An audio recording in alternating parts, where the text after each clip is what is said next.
Superhit film Pushpa 2ના actor સાઉથના superstar Allu અર્જુનની પોલીસે તેના ઘરેથી ધરપકડ કરી છે। 4 ડિસેમ્બરે હૈદરાબાદમાં પુષ્પા 2 ધ રૂલના પ્રીમિયમ દરમિયાન ભાગદોડમાં એક મહિલાના મોતના કેસમાં અલ્લુ અર્જુનની ધરપકડ કરવામાં આવી છે। આ ઘટનામાં એક 35 વર્ષીય મહિલાનું મોત નીપજ્યું હતું અને તેના 9 વર્ષના પુત્રને ગુંગળામણને કારણે હોસ્પિટલમાં દાખલ કરવામાં આવ્યો હતો, જેની સારવાર ચાલી રહી છે। આ પછી તેની સામે FIR નોંધવામાં આવી હતી।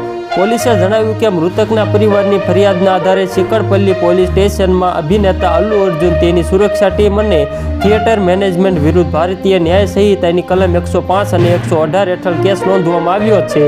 ભારતીય ન્યાય સંહિતા BNS 2023 કલમ 105 ઇરાદા વગર હત્યા સાથે સંબંધિત છે, જે હત્યાની બરાબર નથી જ્યારે કોઈ વ્યક્તિ અન્ય વ્યક્તિનું મૃત્યુનું કારણ બને છે પરંતુ તે પહેલાથી તે વ્યક્તિને મારવાનો ઇરાદો ધરાવતો ન હોય ત્યારે આ કલમ લાગે છે।